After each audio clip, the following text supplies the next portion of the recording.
Bonjour à tous et bienvenue dans cette nouvelle vidéo d'analyse technique où je vais parler, bien entendu, comme chaque semaine, du Bitcoin. Le Bitcoin qui s'est mangé une petite claque, on le verra tout à l'heure.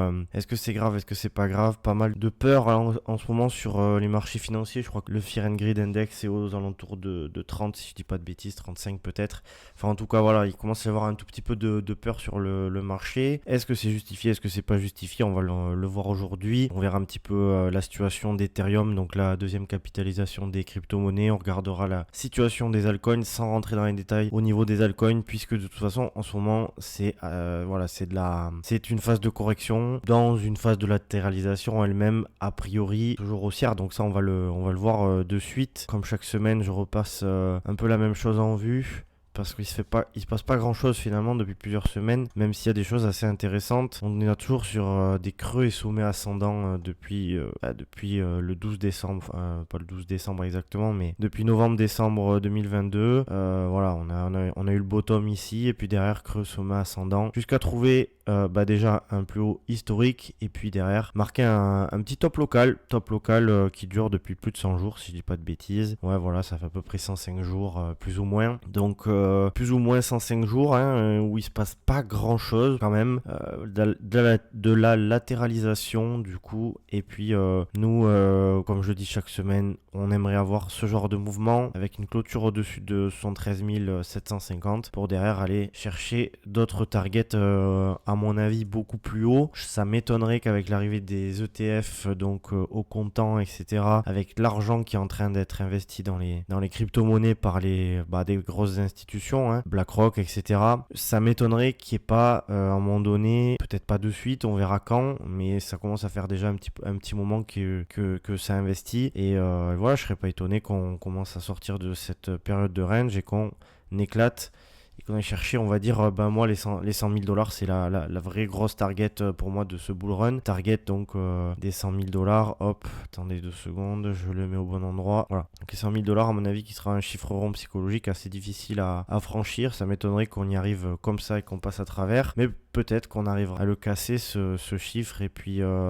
évoluer au-dessus jusqu'à combien, j'en sais rien. On verra bien de toute façon, et on suivra ça chaque semaine de toute façon, et puis au quotidien sur mon compte Twitter. Ensuite, comme chaque semaine, voilà, c'est vrai que j'aimerais pas une clôture en dessous de ce dernier creux, tout simplement parce que ça nous ferait quand même une espèce de top de marché ici, enfin un top de marché qui derrière pourrait éventuellement revenir ici autour des 52 000 dollars, et puis derrière, on sait jamais, on peut repartir en tendance. Mais voilà, un top, j'aime pas trop ça. Je préférais qu'on reste dans cette latéralisation et derrière qu'on explose et qu'on vraiment aille chercher, pourquoi pas, les 100 000 dollars, comme je le disais juste avant. On verra bien.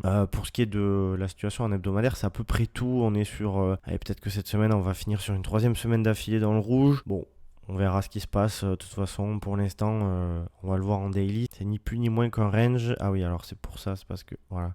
Ici, il y a mes petites annotations. Donc, range depuis... on va dire depuis mi-mars. Depuis la mi-mars, tac, tac, tac, tac, tac, tac, tac, tac, tac. Il se passe rien d'incroyable en tout cas. Petite déviation en dessous du range pour aller chercher Trendix, histoire de rebondir au dollar près sur Trendix ici, comme on avait déjà pu le faire ici auparavant et d'autres fois auparavant. Mais cette fois-ci, ça sera pas, en tout cas si jamais bottom il y a ici, ça ne sera pas un bottom au dollar près. On s'en fiche un petit peu, c'est juste parce que je l'ai partagé sur Twitter et que je voulais vous le montrer. Maintenant, moi, qu'est-ce qui m'intéresse? Ce qui m'intéresse, c'est que pour l'instant, on a toujours Trend Y ici, Trend X là. Donc pour l'instant, le signal est toujours haussier pour ma part. Enfin, il n'y a pas eu de signal baissier en tout cas. Bien sûr. Par contre, comme expliqué en hebdomadaire, si on commence à faire ce genre de structure en clôturant en dessous de ces 56 600, on va dire, bon, mais là, je pense qu'on sera baissier déjà sur Trendix. Et puis pour moi, c'est le moment où, à mon avis, on peut éventuellement aller plus loin.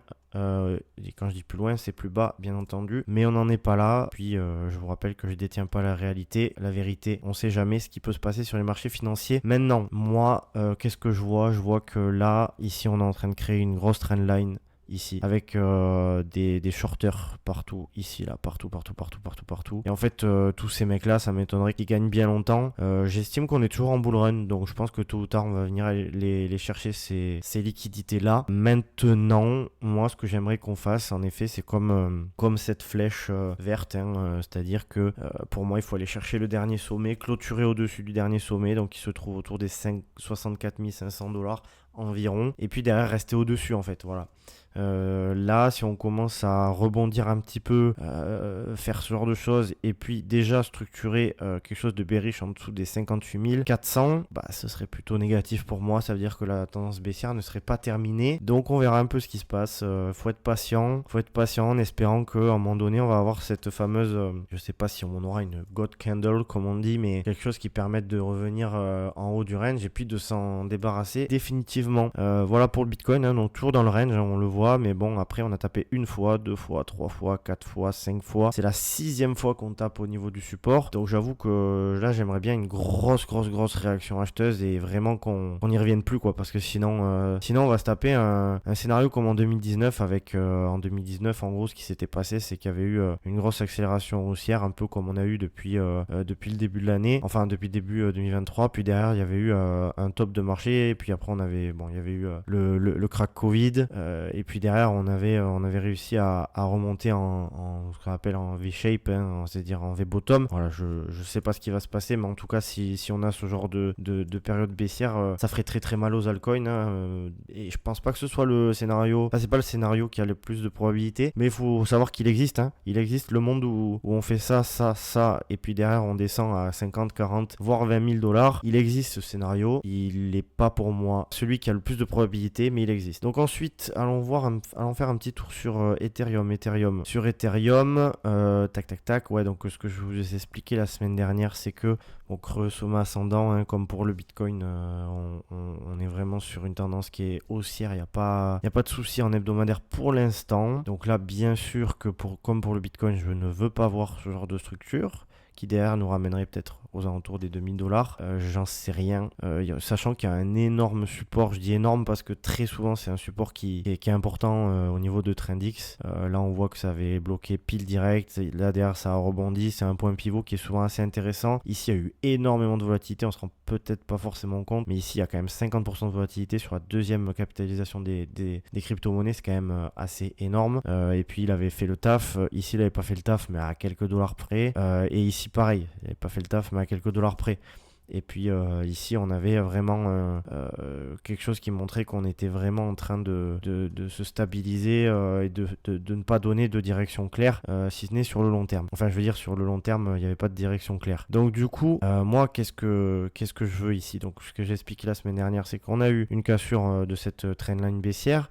On a maintenant un retour dans cette zone. Je disais que c'était pas une obligation de revenir dans cette zone, c'est pas forcément négatif, c'est d'ailleurs plutôt positif. Ça veut dire que a priori on n'est pas forcément obligé d'y revenir plus tard, on verra bien, mais c'est ici, donc là ça fait 1, 2, 3, 4, 5 semaines d'affilée qu'on a du rouge, et je pense que vraiment si le marché est vraiment dans un bull run, on peut peut-être même parfois le ravaler en une bougie. Donc ça c'est quelque chose qu'il faudra voir, bon, ce sera peut-être pas en une bougie, hein, mais du moins il y a quelque chose, qui a un bottom qui peut se déclarer ici, et ça serait plutôt positif, c'est ce qu'on aimerait, d'ailleurs ce serait très positif pour les altcoins, mais voilà, pour l'instant on est toujours haussier, parce qu'en fait on est toujours dans cette box là, là on est actuellement légèrement au-dessus, mais on est revenu dedans. Les acheteurs sont en train de défendre, donc ça c'est très bien. Comme d'habitude, je répète, mais voilà, moi mon objectif c'est au-dessus des 4100 $. Si on clôture au-dessus des 4100 $, pour moi c'est très positif. Voilà, rien de plus à dire sur Ethereum, si ce n'est que ici on a eu un signal haussier de nouveau. On verra si c'était un signal qui n'était pas bon sur le long terme, hein, puisque de toute façon, si on revient, si on commence à faire ce genre de choses, il sera pas bon. Maintenant, je pense qu'on pourrait revenir ici aux alentours des 3200, 3000 $. Hein. Je pense qu'on peut vraiment revenir là et puis repartir à la hausse ensuite. En fait, comme pour le Bitcoin, on a une petite dynamique baissière qui s'installe. Donc moi, qu'est-ce que j'aimerais maintenant? C'est une clôture au-dessus de ce dernier sommet, autour des 3650 $. Et derrière, on commence à repartir à la hausse. Et cette fois-ci, on va chercher un ATH sur Ethereum, je l'espère. Voilà. Sinon, on commence à faire ce genre de choses et encore une fois, on attendra un changement de structure pour se dire que vraiment, éventuellement, c'est reparti. Quoi d'autre? Qu'est-ce qu'il y a d'autre à dire? J'avais dit que je reviendrai sur les altcoins un petit peu. Je reviendrai pas sur la dominance parce que la dominance du Bitcoin, je crois qu'on l'a fait la semaine dernière ou la semaine d'avant, je sais plus. Mais en gros, la dominance, c'est pour savoir où se dirigent les capitaux. Et pour l'instant, les capitaux se dirigent plutôt vers le Bitcoin. Même si ça, c'était pas forcément prévu, on va quand même regarder en deux secondes. Même si d'ailleurs, durant cette chute, on remarque que Ethereum est plutôt solide parce que voilà, on a eu la chute du Bitcoin en dessous des 60 000 $, donc depuis début juin. Voilà, et depuis début juin, on se stabilise au niveau de la paire Ethereum-Bitcoin, donc c'est plutôt positif. Ça montre quand même qu'Ethereum est assez solide. Voilà, moi j'aimerais bien qu'un jour on puisse péter cette structure, enfin cette trendline, cette structure où il y a une quantité d'ordre qui est assez, enfin de top loss, de liquidité qui sont assez importantes et je pense qu'on ira les chercher tôt ou tard.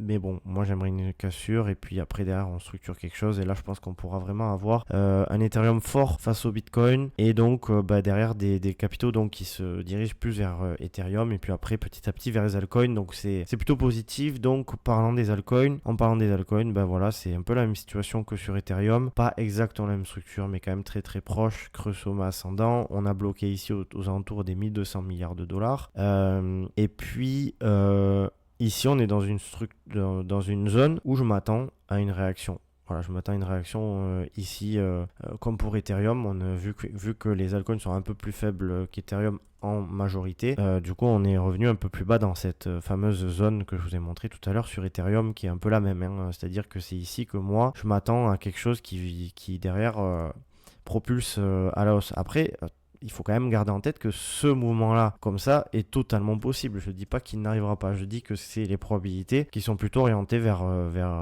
une nouvelle hausse parce que j'estime qu'on est toujours haussier. Voilà. Maintenant, on peut totalement revenir ici à ce niveau-là. Je pense que c'est un niveau qui peut travailler, qui peut être important. Et on le voit ici, il avait été important. Ici, il avait retenu un petit peu, mais derrière, ça avait été le bear market et donc ça avait été terminé. Ici, on a travaillé un tout petit peu TrendX et derrière, on l'a cassé. Puis derrière, on n'y est pas revenu. Donc, c'est pas impossible qu'on revienne ici un moment. Peut-être qu'on va clôturer au-dessus et puis revenir ici. Entre-temps, TrendX remonte, tac, et on vient toucher. Bon, tout ça, on verra. Mais ce que je veux dire, c'est que pour l'instant, pour moi, c'est plutôt haussier. D'ailleurs, on va le voir en daily. En daily, pour l'instant, on est toujours dans cette zone, donc je vous ai montré en hebdomadaire. Et en fait, du coup, ici, qu'est-ce que je vois? Qu'est-ce qu'on voit? On voit que la zone est la tendance est en train est pas en train, est toujours baissière. Et en fait, pour avoir un changement de structure, moi, ce que j'aimerais, c'est éventuellement, par exemple, une clôture au-dessus d'ici, commencer à faire ce genre de choses pour derrière aller chercher les derniers plus hauts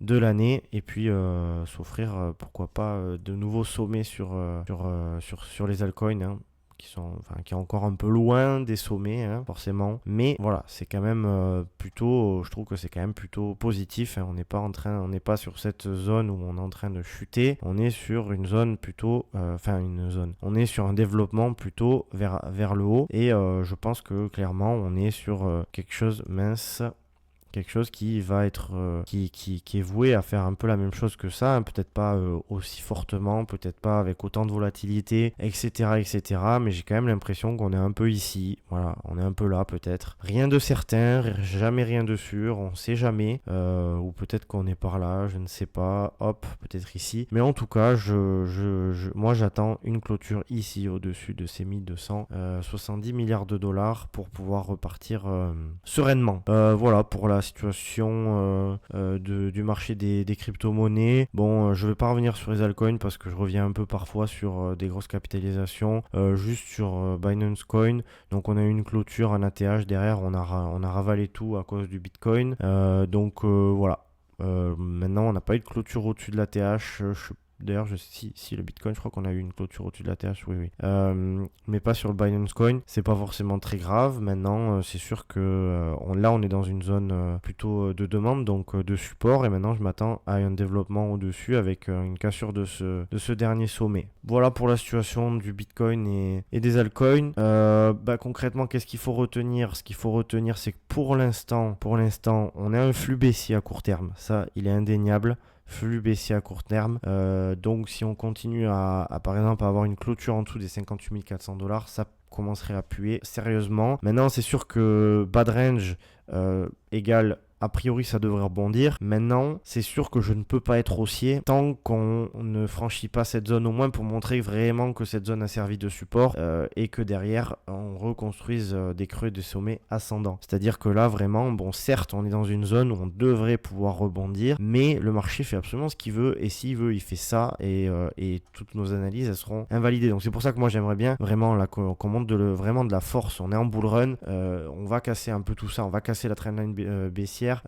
Tous les bears on les sort et puis derrière on essaie d'aller casser ces 70-72 000 dollars. Donc voilà pour la situation du Bitcoin et des crypto-monnaies. J'espère que la vidéo vous a plu. Si c'est le cas, n'oubliez pas de laisser un petit like. Franchement ça fait plaisir. On n'est pas beaucoup sur la chaîne YouTube et ça permettrait de développer la chaîne. Je rappelle que cette chaîne a été créée il n'y a pas si longtemps que ça. Donc voilà, je suis quand même très content de ce qui se passe en ce moment avec très peu de nouveaux investisseurs, de nouveaux arrivants sur le marché. Et puis voilà, je reviens donc la semaine prochaine pour faire un petit topo sur la situation du Bitcoin et des crypto-monnaies. Et en attendant, on se retrouve sur Twitter où je partage des analyses quotidiennement. Bye bye.